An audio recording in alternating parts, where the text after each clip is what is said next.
샬롬 3월의 첫날입니다. 주일 새벽 영상 예배로 아포슬 새벽 기도를 함께 들으시는 여러분, 주님의 이름으로 축복합니다. 코로나19로 온 세상이 시끄러운 중에도 하나님께서 여러분들의 개인과 가정을 지키시며 놀라운 새일을 행하시는 3월이 되시기를 예수 그리스도 이름으로 축복합니다. 오늘 하나님께서 우리에게 주시는 말씀은 마가복음 1장 1절에서부터 20절의 말씀입니다. 마가복음 1장 1절에서부터 20절의 말씀입니다. 빰빰빰빰빰빠밤 빰빠밤 빰빰빰빰빰빠밤 빰빠밤. 오늘의 본문은 매우 웅장하고 위대한 역사의 서막을 선포하고 있습니다. 영화에서 보면 왜 그런 거 있죠? 그리스 아테네 시대나 고대 전쟁 영화가 시작될 때에 엄청 멋지고 웅장한 음악이 깔리면서 카메라 앵글이 아름다운 하늘을 훑다가 물방울이 풀리비로 이슬처럼 앉다가 노래하는 새들이 날아다니다가 그 나라의 왕이 사는 성의 발코니에 앉는 거죠. 그 왕궁 안에서는 아름다운 왕비가 새하얀 피부에 금발머리를 가진 왕자를 출산합니다. 왕비는 그 아들을 품에 안고 있고 그 나라의 왕은 왕자의 탄생을 기뻐하며 온 나라에 기쁜 소식을 전하는 거죠. 이제 그 어린 왕자가 성인이 되어 그 제국을 통치하는 것입니다. 제가 월트 디즈니 공주 영화를 너무 많이 봤나요? 오늘 본문 1장 1절은 이렇게 시작합니다. 하나님의 아들 예수 그리스도의 복음의 시작이라. 하나님의 아들 예수 그리스도의 복음의 시작이라.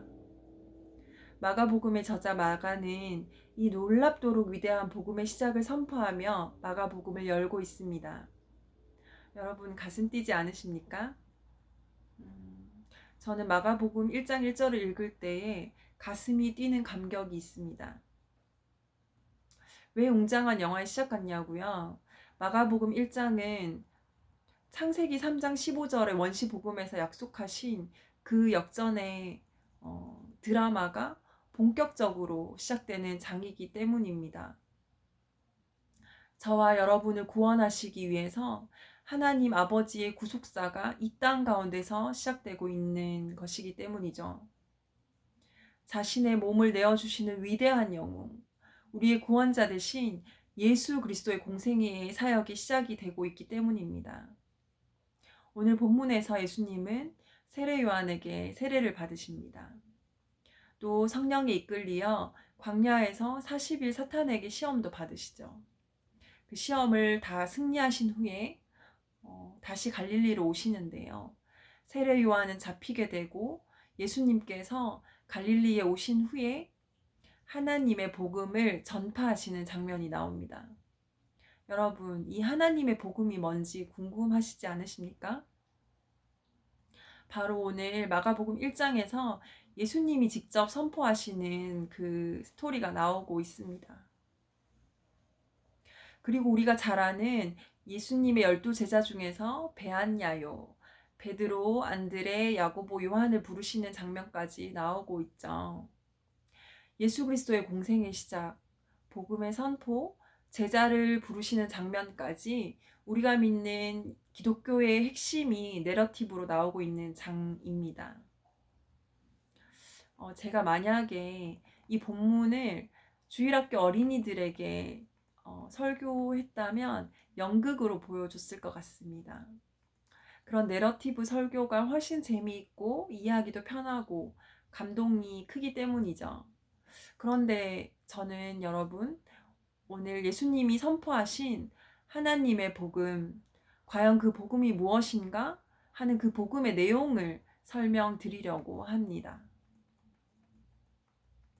여러분, 예수님 믿으시죠? 네. 예수님을 믿는 것은 예수 그리스도의 복음을 믿는 것입니다. 여러분, 복음은 무엇입니까?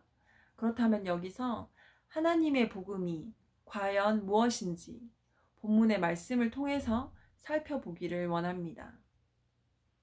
1장 14절에서 15절의 말씀을 보시면 예수님께서 세례 요한이 잡힌 후에 갈릴리에 오셔서 하나님의 복음을 전파하시는 장면이 나옵니다.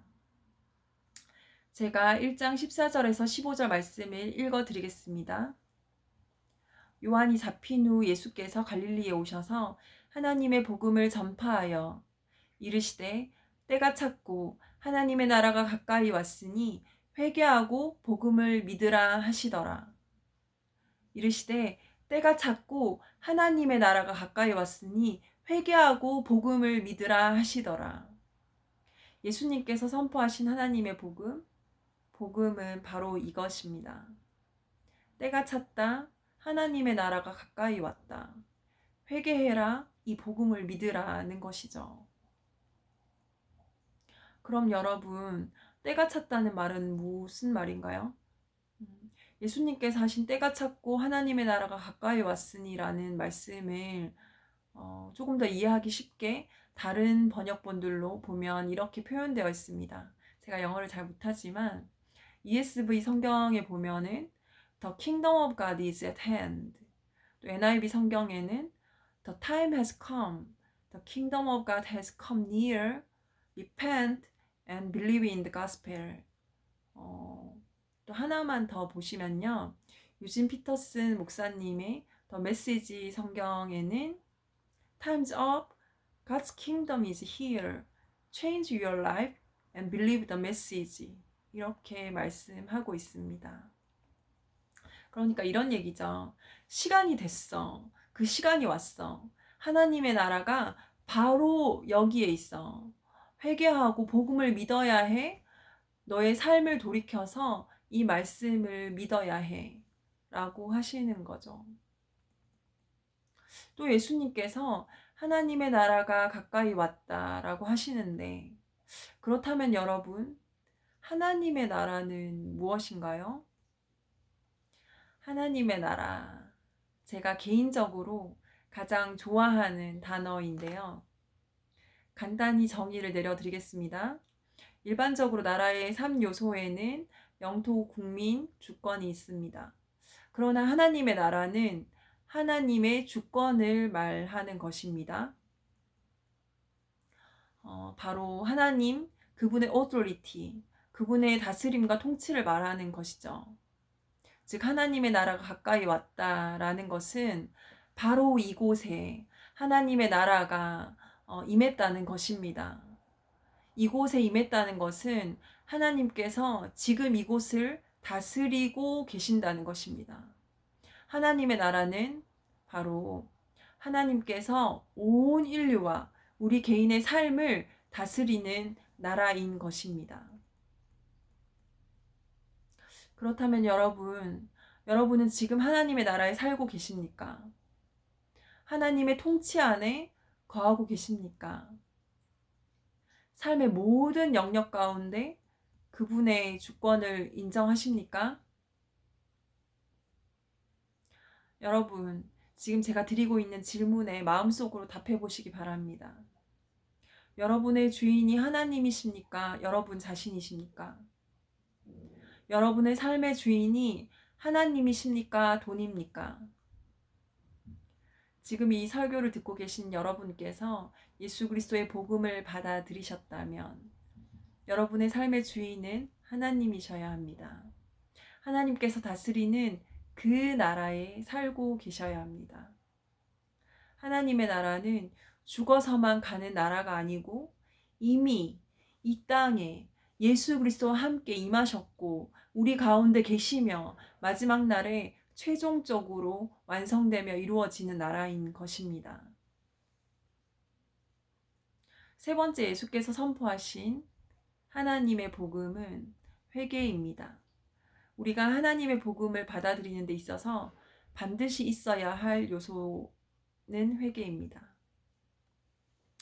여러분, 저와 여러분의 과거, 현재, 미래의 모든 죄를 단번에 해결하시기 위해서 예수 그리스도께서 십자가에 달려 돌아가신 것을 믿으십니까? 그 십자가 아래서 내 죄를 회개하셨습니까? 단 한 번도 나의 죄를 고백하며 회개한 적이 없으시다면 지금 이 시간 주님 앞에 엎드려 회개하십시오. 회개는 나의 창조자 되시고 구원자 되시는 하나님 앞에 내 모든 죄를 고백하는 것입니다. 지극히 개인적이고 사소하고 무겁고 슬픈 죄까지도 하나님 앞에 고백하는 것입니다. 예수님 앞에 우리의 모든 죄를 내려놓고 고백할 때에 그는 미쁘시고 의로우사 우리의 모든 죄를 사하시며 의롭다고 하실 것입니다. 마지막으로 예수님께서 이 복음을 믿으라라고 하셨죠. 또 오늘 본문을 살펴보면은 회개의 복음이 우리에게 임할 때에 나타나는 현상들이 기록되어 있는데요. 1장 4절에서 5절의 말씀을 제가 읽어드리겠습니다. 세례 요한이 광야에 이르러 죄사함을 받게 하는 회개의 세례를 전파하니 온 유대 지방과 예루살렘 사람이 다 나아가 자기 죄를 자복하고 요단강에서 그에게 세례를 받더라. 아멘. 세례 요한이 복음을 전하며 세례를 베풀 때에 온 유대 지방과 예루살렘 사람들이 세례 요한에게 나아갔다고 되어 있어요. 우리는 그 복음의 주인 되시고 복음의 선포자 되신 예수님 앞으로 나아가야 하는 것입니다. 오늘 이 시간 영상으로 설교를 들으시며 예배하시는 모든 아포슬 청년 여러분, 예수님께 나아갑시다. 예수님만이 우리의 구원자 되십니다. 세상 그 무엇도 한낱 스치는 위로일 뿐 우리의 참 위로자, 우리 문제의 참 해결자가 될 수는 없습니다. 죄송하지만 세상의 그 어떤 누구도 무엇도 내 영혼의 문제를 해결해 줄 수는 없습니다. 여러분 속지 마세요. 미디어와 스마트폰 세상의 유혹에 대해서. 돈과 선과 쾌락이 우리의 모든 것을 만족시켜 준다고 선전하지만 그 속삭임은 우리를 영원한 멸망의 길로 따라오라고 유혹하는 손짓일 뿐입니다. 예수의 복음이 우리에게 임할 때 나타나는 현상 두 번째는 바로 자기의 죄를 자복하는 것입니다. 바로 예수님께 선포하신 하나님의 복음의 내용이죠. 우리가 처음 예수님을 영접할 때 하나님 아버지, 저는 죄인입니다. 예수님께서 저의 과거와 현재, 미래의 모든 죄를 위해 죽으시고 3일 만에 부활하심을 제가 믿습니다. 하고 고백할 때 이 회개는 우리를 사망에서 생명으로, 영원한 멸망에서 구원에 이르게 하는 그 회개인 것이죠. 그런데 회개의 종류에는 우리가 구원받는 회개만이 있는 것이 아니라 구원받은 후에도 우리가 순간순간 죄를 지을 때에 하나님 앞에 우리의 죄를 회개하고 고백하며 우리의 그 죄악된 삶에서 돌이키는 회개도 있는 것입니다. 여러분, 복음은 참으로 우리의 삶을 풍요롭게 합니다. 하나님과의 관계를 더욱더 견고하게 하죠. 복음은 우리가 처음 예수님을 믿고 초신자반을 통과할 때만 필요한 것이 결코 아닙니다. 그 복음은 우리에게 힘이 되며 우리의 삶을 날마다 새롭게 하십니다. 복음은 우리를 이 죄악 가득한 세상에서 자유케 합니다. 복음은 세상 모든 나라와 인류의 역사, 또 동시에 내 개인의 아주 작은 일 하나하나, 내 감정과 생각의 그 미묘한 지점 하나하나까지도 다스리시며 통치하고 계시는 것입니다. 우리가 그것을 인정할 때에 우리는 이 세상에서 안심할 수 있는 것입니다. 온 세상이 코로나19로 시끄럽습니다. 여러분 많이 힘드시죠? 너무 갑갑하시죠? 이렇게 난리가 나고 비록 우리가 이 예배를 영상으로 드리며 교회 모든 모임과 훈련과 교육이 중단된 상황이지만 우리의 영혼은 절대적으로 안전한 것입니다. 신앙생활을 10년, 20년, 30년, 40년 이상을 하고 계셔도 여전히 믿음에 확신이 없으십니까? 주변 상황에 따라서 영적인 상태가 업앤다운, 업앤다운 계속 흔들리고 계십니까? 예수님께서 이 땅 가운데 공생의 사역을 시작하시면서 처음으로 외치신 그 복음을 다시 한번 점검하시고 깨닫는 시간이 되시기를 원합니다. 내 삶에 지금 그 복음이 역사하고 있는가? 나는 그 복음을 바로 알고 믿고 있는가? 그렇다면 하나님께서 내 삶을 다스리고 계시는가? 나는 그것을 인정하고 있는가? 나는 회개했는가? 나는 하나님 앞에 그 말씀 앞에서 살고 있는가? 점검해 보시고, 만약 그렇다면 그 복음 앞에 깊이 뿌리 내리십시오. 그 복음으로 인해서 깊이 뿌리 내린 당신의 삶은 더 이상 그 누구도 흔들 수 없습니다. 여러분, 더 이상 흔들리지 마십시오. 세상 끝날까지 하나님께서 저와 여러분을 지키시며 함께 하신다고 약속하셨습니다. 코로나19로 인해서 온 나라가 시끄럽고 많은 경제적인 피해와 아프신 분들이 생겨나는 이 상황 속에서도 여러분, 이 복음을 부여잡고 믿음 흔들리지 마시고 날마다 승리하는 삶 사시기를 바랍니다. 복된 주일, 오늘의 아포슬 영상 예배 가운데도 큰 은혜 받으시기를 바랍니다. 기도하시겠습니다.